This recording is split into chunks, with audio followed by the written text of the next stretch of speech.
Assalamualaikum warahmatullahi wabarakatuh, Ibu. Perkenalkan, nama saya Adawiyah. Saya mahasiswa dari Universitas Muhammadiyah Banjarmasin. Nah, di mana pada hari ini saya akan memberikan pendidikan kesehatan mengenai ASI eksklusif. Nah, jadi sebelumnya Ibu saya sudah menutup pintu untuk menjaga privasi kita. Dan apakah posisi Ibu sudah nyaman, Ibu seperti ini? Baiklah, kalau misalkan Ibu sudah merasa nyaman dengan posisi seperti ini, Ibu bisa tetap seperti ini, Bu ya. Nah, kecuali Ibu merasa lelah ataupun pegal, Ibu bisa mengganti posisi Ibu senyaman Ibu saja. Karena pencast kita hari ini akan memakan waktu sekitar 10 hingga 15 menit, Bu ya. Jadi, usahakan Ibu tetap merasa nyaman. Ya, sebelum kita mulai, saya mempunyai leaflet ya, Bu. Nah, ini. Iya, baiklah. Jadi itu bisa Ibu simpan, Bu ya. Bisa Ibu baca-baca nanti setelah saya selesai menyampaikan pesan-pesan saya mengenai ASI eksklusif ini, Bu ya, seperti itu. Mungkin langsung saja kita mulai. Bismillahirrahmanirrahim. Jadi yang pertama saya akan menanyakan dulu, Ibu kesini apakah ada keluhan, Ibu? Tidak ada, Ibu Bidan. Tidak ada, Bu ya. Baiklah, nah mungkin langsung saja kita ke tema kita, yaitu tentang ASI eksklusif. Sebelumnya Ibu apakah sudah mengetahui ASI eksklusif ini apa sih, Bu? Ya, baiklah, Bu Bidan. Kalau menurut saya ASI eksklusif itu ya seperti kita menyusui anak kita, seperti itu ya, Bu Bidan. Itu saja sih, Bu Bidan, yang saya tahu. Iya, bagus sekali, Bu ya. Ibu sudah mengetahui sedikit banyaknya tentang ASI eksklusif. Tapi di sini saya akan mencoba menjelaskan lebih banyak lagi agar Ibu dapat mengetahui ASI eksklusif ini secara mendalam, Bu ya, seperti itu. Jadi Ibu tidak salah dalam mengartikan ASI eksklusif ini, Bu ya. Baiklah, jadi yang pertama, ASI eksklusif ini, Bu, merupakan bayi yang Ibu berikan ASI atau air susu Ibu saja tanpa campuran cairan, makanan, vitamin, maupun lain-lainnya.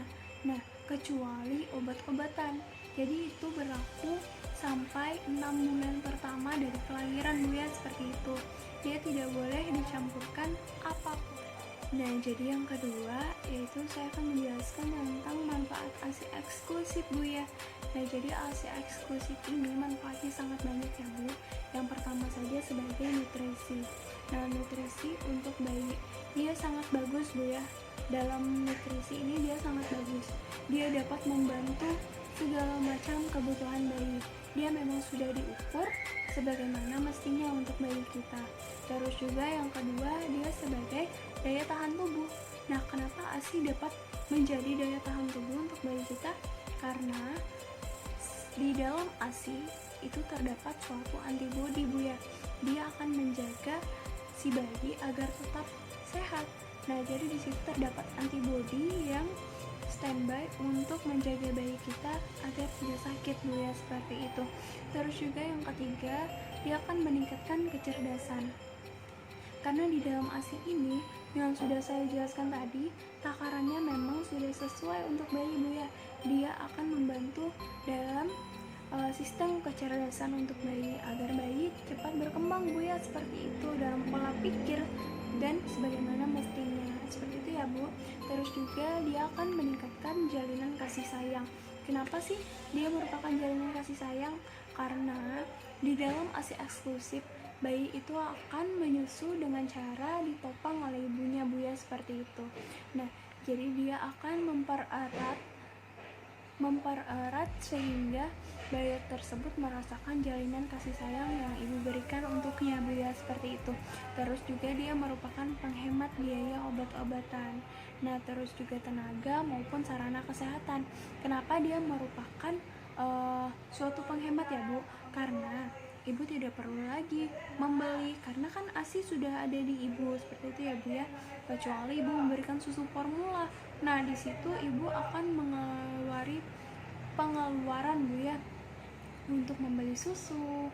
Terus juga di situ anak kita cenderung akan lebih sering sakit, Bu, karena di susu formula belum tentu dia dapat menjaga atau mencukupi yang benar-benar harus bayi kita butuhkan tersebut ya Bu.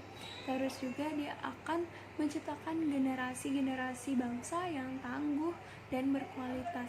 Nah, karena dari itu tersebut dia akan mempunyai kecerdasan Bu ya, seperti tadi. Terus juga dia tidak akan sering sakit. Nah, jadi situ dia akan tercipta jiwa yang tangguh dan berkualitas Bu ya. Nah, ada banyak sekali Bu ya zat-zat yang terkandung di dalam ASI eksklusif. Nah, maksudnya di sini ada beberapa faktor pendukung yang dapat membantu bayi agar tetap sehat Bu ya, seperti itu. Contohnya saja yaitu faktor bipidus. Nah, di mana faktor bipidus ini merupakan suatu pendukung dari proses perkembangan bakteri yang menguntungkan Bu ya. Nah, jadi dia akan membantu perkembangan bakteri yang menguntungkan dalam usus agar tidak dapat menjadikan bakteri yang merugikan itu semakin tumbuh di dalam tubuh bayi. Nah, terus juga yang kedua yaitu ada laktoferin ya Bu. Nah, di mana laktoferin ini merupakan suatu zat besi yang dapat mengikat zat besi di dalam ASI agar tidak dipergunakan dalam bakteri patogen Bu ya dalam pertumbuhannya. Nah, jadi bakteri ini akan membantu mengikat zat-zat besi yang ada di dalam ASI tersebut Bu untuk bayi kita. Terus juga yang ketiga itu dia sebagai anti alergi Bu ya, ada zat sebagai anti alergi. Kenapa dia merupakan zat anti alergi? Karena jarang sekali Bu ya kita temukan bahwa bayi alergi terhadap ASI ibunya sendiri, dan memang tidak pernah saya dengar selama ini bayi tersebut alergi terhadap ASI ibunya atau air susu ibunya, karena itu memang disesuaikan standar untuk bayi kita Bu ya, seperti itu. Beda halnya dengan susu formula, maka bayi kita dapat saja alergi terhadap susu formula tersebut ya Bu ya. Terus juga dia mengandung zat anti polio Bu ya, atau zat anti virus polio. Nah, dari ASI zat tersebut ada yang untuk membantu usus-usus bayi atau pertumbuhan selaput pada usus Bu ya sebagai perisai agar tidak ada virus atau bakteri yang dapat beredar hingga ke pembuluh darah. Seperti itu ya Bu. Jadi dari ASI eksklusif ini memang sangat banyak sekali manfaatnya ya Bu, seperti itu.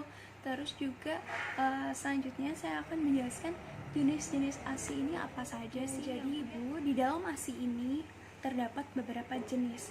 Walaupun tidak bervariasi rasa, tapi ASI tersebut dia terdapat jenis-jenisnya. Misalkan saja ASI yang pertama, yaitu ASI kolostrum.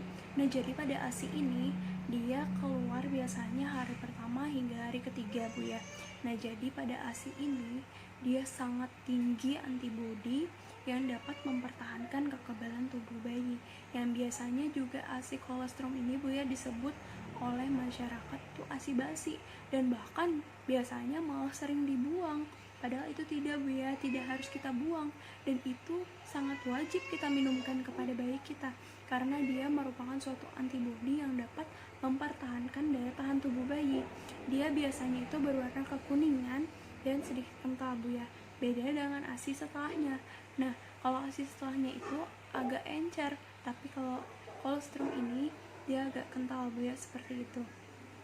Terus juga ASI kolostrum ini tidak dapat kita panaskan Bu ya, karena kalau misalnya kita panaskan dia akan menggumpal. Nah, beda dengan ASI yang setelahnya, dia tidak akan menggumpal. Terus juga di sini yang selanjutnya itu dia sangat banyak sekali mengandung karbohidrat Bu ya, dan protein serta mineral. Nah, dan antibodi yang sudah saya jelaskan tadi, dia sangat banyak sekali mengandung itu, karena memang di hari awal kelahiran bayi hingga hari ketiga memang sangat memerlukan itu Bu ya. Terus juga dia merupakan suatu pencahar yang ideal Bu ya. Nah, jadi maksudnya pencahar yang ideal, dia dapat membantu untuk kerja usus Bu ya, kerja pencernaan anak ibu, seperti itu. Apa yang sudah dia makan, dia akan mensekresi keluar, dan akhirnya dia menyiapkan kembali apa yang harus dia makan. Jadi yang kedua juga ada ASI peralihan, dimana ASI peralihan ini merupakan ASI yang keluar setelah kolostrum habis Bu ya. Jadi biasanya ASI peralihan ini keluar di hari keempat hingga hari ke-10 Bu ya, seperti itu. Nah, kenapa ASI peralihan ini juga sangat penting? Karena di ASI peralihan ini dia sangat tinggi akan karbohidrat dan lemak Bu ya, sesuai kebutuhan bayi pada masa itu. Tapi tapi di sini proteinnya agak menurun karena memang kebutuhan bayi itu di karbohidrat dan lemak Bu ya, seperti itu. Nah, jadi yang ketiga yaitu ada asimatur ya Bu. Asimatur ini biasanya keluar setelah ASI peralihan. Nah, dimana keluarnya itu pada hari ke-10 hingga hari seterusnya. Nah, jadi warnanya itu biasanya putih kekuningan karena di situ terdapat beberapa pengaruh-pengaruh yang kandungan terdapat di dalamnya Bu ya, seperti itu. Terus juga di sini dia merupakan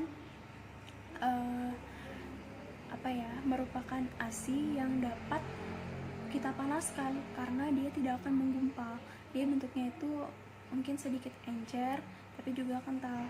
Nah, tapi di sini dia akan membentuk juga antibodi kekebalan tubuh. Nah, hingga hari ke-6 bulan tersebut Bu ya, kalau misalkan ibu rutin memberikan ASI eksklusif ini, maka semua kandungan yang terdapat dalam ASI eksklusif itu dalam ASI ibu itu dapat anak ibu konsumsi, seperti itu Bu ya. Jadi anak ibu akan kebal dari beberapa penyakit. Ada beberapa cara yang dapat ibu lakukan untuk memperlancar ASI Bu ya. Yang pertama, misalkan ibu memberikan ASI kepada bayi ibu itu secara on demand, atau di sini ibu memberikan ASI ibu 2 jam sekali Bu ya. Nah, jadi ibu berikan ASI ibu, jika bayi ibu nangis ibu asikan, seperti itu Bu ya. Karena bayi tersebut dia mudah lapar Bu ya, biasanya dia bangun kalau dia lapar, seperti itu ya Bu. Dan setelah dia kenyang dia akan tidur. Kebanyakan bayi memang seperti itu ya Bu. Terus juga yang kedua, ibu bisa menunggu dia bangun, terus ibu asikan lagi. Tapi di sini jangan lupa ya Bu, ibu harus mengasihkan dia dengan cara digendong maupun duduk Bu ya. Jadi duduk juga sambil ibu gendong, seperti itu ya Bu, agar dapat meningkatkan jalinan kasih sayang yang sudah saya jelaskan tadi. Terus juga pastikan posisi bayi itu menyusunya dengan baik ya Bu. Nah, misalkan saja ibu menggendong, terus juga di situ menempelkan pada ibu, si bayinya ini harus ibu tempelkan ke badan ibu Bu ya. Terus juga dia harus ibu lihat dia dapat menelan dengan aktif ya Bu, seperti itu. Terus juga susui bayi ibu tersebut di tempat yang aman ya Bu. Nah, maksudnya di sini tempatnya itu harus tenang, nyaman, dan ibu juga jangan lupa untuk minum ya Bu. Nah, karena apa yang akan ibu keluarkan kalau misalkan ibu tidak minum, seperti itu ya Bu. Karena menyusui itu juga mengurangi cairan yang ada pada ibu Bu ya, seperti itu. Terus juga jangan lupa tidur bersebelahan dengan bayi ibu, karena dia akan juga meningkatkan jalinan kasih sayang terhadap ibu dan bayi ya Bu, seperti itu. Terus juga ibu harus minum sekitar 2,5 liter sampai 3 liter Bu ya dalam sehari. Nah, terus juga makan makanan yang bergizi agar bayi ibu juga dapat menikmati makan makanan yang bergizi Bu ya. Terus juga yang terakhir, ibu harus cukup istirahat. Nah, kalau misalkan ibu tidak cukup istirahat, kandungan ASI ibu akan menurun Bu ya, seperti itu. Jadi ibu harus benar-benar istirahat juga. Nah, jadi kalau misalkan bayi ibu istirahat, ibu usahakan juga istirahat. Nah, jadi ibu tidak perlu khawatir kalau misalkan ibu tidak bisa standby terhadap bayi ibu, karena ibu seorang pekerja, ibu dapat menyimpan ASI peras Bu ya. Nah, jadi ada beberapa cara penyimpanan yang ibu dapat lakukan. Jadi yang pertama yaitu ibu dapat meletakkan di udara terbuka, atau misalnya ibu bisa meletakkan di suhu ruangan, ibu letakkan saja di dalam kamar. Nah, itu cuma bertahan hingga 6-8 jam Bu ya. Setelah itu kita buang karena itu sudah tidak ada kandungannya lagi Bu ya, seperti itu. Terus juga yang kedua, ibu bisa meletakkan di dalam lemari es. Nah, kalau misalkan ibu letakkan di dalam lemari es ini, dia dapat bertahan 24 jam Bu ya. Nah, jadi dia akan lebih lama bertahan, tapi jangan lupa dalam menandainya Bu ya, ASI mana sih yang duluan ibu taruh, yang itu yang harus kita gunakan. Terus juga yang ketiga yaitu bisa ibu letakkan di lemari pendingin atau beku atau freezer. Nah, jadi biasanya di freezer ini dia bisa bertahan selama 6 bulan. Nah, karena di sini ibu harus menandai betul-betul agar tidak salah dalam mengambilnya Bu ya, seperti itu. Terus di sini cara meminumkan atau menggunakan ASI peras tadi itu tidak harus ibu rebus Bu ya. Ibu tidak boleh direbus karena dia akan merusak zat-zat yang ada di dalamnya. Jadi ibu cuma melakukan perendaman dengan air hangat, Lalu misalkan airnya dingin, ibu ganti, terus ibu ganti yang baru, air hangatnya ibu rendam lagi hingga ASI peras tersebut bisa merupakan sedikit hangat Bu ya, seperti itu. Nah, jadi kita lakukan seperti itu. Lalu ibu sajikan menggunakan sendok ya Bu ya, menggunakan sendok saja agar bayi tersebut tidak terbiasa menggunakan dot Bu ya, seperti itu. Yang terakhir yaitu ada beberapa cara penerapan dalam pemberian ASI eksklusif bagi seorang ibu yang pekerja Bu ya. Jadi yang pertama yaitu di saat ibu cuti, ibu harus memberikan ASI secara eksklusif yaitu dari ibu sendiri. Nah, jadi ibu tidak menggunakan ASI perah lagi, tapi ibu yang harus memberikan ASI eksklusif tersebut. Terus juga jika misalkan waktu cuti ibu sudah mau habis, ibu harus mengganti lagi pola kepada bayi ibu tersebut. Jadi dari minum ASI eksklusif memang dari ibu langsung ke ASI perah lagi, seperti itu ya Bu ya. Ibu harus membiasakannya terlebih dahulu. Terus juga yang ketiga, kalau misalkan ibu belum berangkat ke kantor, usahakan pagi ibu sudah memberikan ASI secara eksklusif kepada bayi ibu. Nah, terus juga ketiga ibu sudah di kantor, itu usahakan 3-4 jam sekali ibu harus memerah ASI ibu dan meletakkannya di dalam lemari Bu ya, lemari es seperti itu. Terus ketika pulang ibu bawa pulang, harus sampai di rumah ketika ibu panaskan langsung berikan lagi ASI secara eksklusif kepada bayi ibu, seperti itu ya Bu. Nah, mungkin itu saja yang dapat saya sampaikan. Apakah ada yang ingin ibu tanyakan? Wah, begini Bu Bidan, saya mau bertanya, kalau misalkan nih anak saya sakit, saya sudah memberikannya ASI, jadi apakah saya harus mengobatinya dengan obat dokter Bu Bidan? Tapi kalau misalnya tidak, juga seperti apa Bu Bidan? Apakah berbahaya seperti yang sudah Bu Bidan sampaikan bahwa ASI tersebut bisa dengan cara secara eksklusif dia dapat menyembuhkan penyakit, seperti itu Bu Bidan. Jadi pertanyaan saya yang kedua Bu Bidan mengenai teknik on demand, itu bagaimana kalau misalkan anak kita sedang tidur sedangkan saya tidak bisa membangunkannya, kasihan, seperti itu Bu Bidan. Ya, bagus sekali Bu ya pertanyaannya. Nah, jadi saya akan mencoba menjawab pertanyaan ibu yang pertama. Kalau misalkan bayi ibu sakit Bu ya, apakah harus ibu berobat, membawanya, atau berikan ASI saja?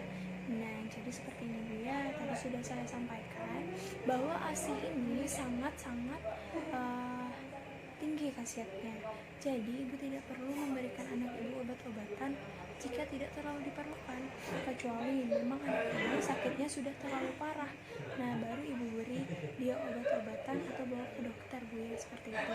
Kalau misalkan tidak terlalu parah, ibu bisa memberikan ASI saja, karena dari ASI tersebut penyakit anak ibu akan segera mereda, seperti itu Bu ya, karena dia sangat tinggi akan vitamin-vitamin yang dapat membantu kekebalan tubuh, seperti itu ya Bu. Terus juga pertanyaan ibu yang kedua, secara on demand tapi ibu tidak ingin membangunkan Bu ya. Nah, jadi di sini ASI itu Bu ya, dia akan memproduksi sesuai yang dibutuhkan oleh bayi ibu. Nah, kalau misalkan bayi ibu terus menyusu, ibu harus tetap menyusukannya sampai ASI atau payudara ibu ini kosong. Nah, jadi di situ kalau misalkan memang bayi ibu tidak ingin lagi menyusu, berarti dia sudah kenyang, tapi ibu harus tetap memompanya untuk mengosongkan. Nah, jadi di situ gunanya untuk melancarkan lagi ASI yang akan keluar, seperti itu ya Bu, agar ASI ibu tetap lancar. Nah, terus untuk anak ibu, kalau misalkan dia tidur, kalau bisa ibu jangan membangunkannya secara mengagetkannya, seperti itu ya Bu. Tapi perlu kita sadari ya Bu, bahwa bayi itu memang dia akan bangun di saat dia lapar dan dia kenyang, dia akan tidur, seperti itu Bu. Jadi walaupun ibu tidak membangunkannya, dia nanti akan bangun sendiri karena dia lapar, seperti itu ya Bu. Jadi ibu tidak usah khawatir, tunggu saja seperti itu. Baiklah, mungkin ada yang ingin ibu tanyakan lagi? Tidak ada Ibu Bidan. Kalau tidak ada, saya akan menanyakan kembali apa yang sudah saya sampaikan ya Bu ya. Jadi bisa Ibu mengulang kembali apa yang sudah saya sampaikan tadi? Baiklah, saya sudah mengerti Bu Bidan. Jadi kesimpulannya yaitu pokoknya ASI eksklusif ini sangat penting diberikan untuk bayi karena dia mengandung sangat banyak antibodi untuk bayi seperti itu. Selain banyak sekali manfaatnya, zat-zatnya juga itu sangat membantu bayi kita dalam proses perkembangan. Jadi di sini banyak sekali keuntungannya dan harus benar-benar kita berikan ASI secara eksklusif. Bagaimanapun kesibukan kita juga dapat memberikannya secara eksklusif. Begitu Bu Bidan. Jadi tidak ada alasan untuk tidak memberikan bayi kita ASI secara eksklusif. Nah, mungkin itu saja ya Bu Bidan yang dapat saya tangkap. Tapi insya Allah kurang lebihnya saya sudah mengerti apa yang sudah Bu Bidan sampaikan tadi. Ya, Ibu sudah mulai memahami apa yang sudah saya jelaskan. Nah, jadi di sini saya ingin Ibu kalau bisa diterapkan Bu ya ASI secara eksklusifnya, karena ini sangat bagus Bu ya. Kesimpulannya di sini yaitu sangat bagus untuk bayi Ibu seperti itu. Jadi jangan sampai Ibu membuang-buang kesempatan emas tersebut, malah menjadi bayi Ibu tersebut Ibu berikan ASI secara formula seperti itu. Jangan Bu ya. Nah, mungkin itu saja yang dapat saya sampaikan sesuai dengan di dalam Al-Quran dan hadis saja sudah dijelaskan di dalam surah Al-Baqarah ayat 233, yaitu yang artinya para ibu hendaklah menyusukan anak-anaknya selama 2 tahun penuh, yaitu bagi yang ingin menyempurnakan penyusuan. Dan kewajiban ayah memberi makan dan pakaian kepada para ibu dengan cara ma'ruf. Seseorang tidak dibebani, melainkan menurut kadar kesanggupannya. Janganlah seorang ibu menderita kesengsaraan karena anaknya, dan seorang ayah juga karena anaknya. Dan waris pun berkewajiban demikian. Ya boy, rambutnya. Dan waris pun berkewajiban demikian. Apabila keduanya ingin menyapi atau sebelum 2 tahun dengan kerelaan keduanya dan permusyawaratan, maka tidak ada dosa atas keduanya, dan tidak ada kamu dan anakmu disusukan oleh orang lain. Maka tidak ada dosa bagimu apabila kamu memberikan bayaran menurut yang patut. Bertakwalah kamu kepada Allah, dan ketahuilah bahwa Allah Maha melihat apa yang kamu kerjakan.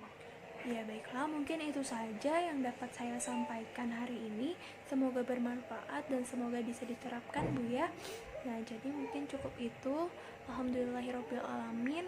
Wassalamualaikum warahmatullahi wabarakatuh. Assalamualaikum warahmatullahi wabarakatuh.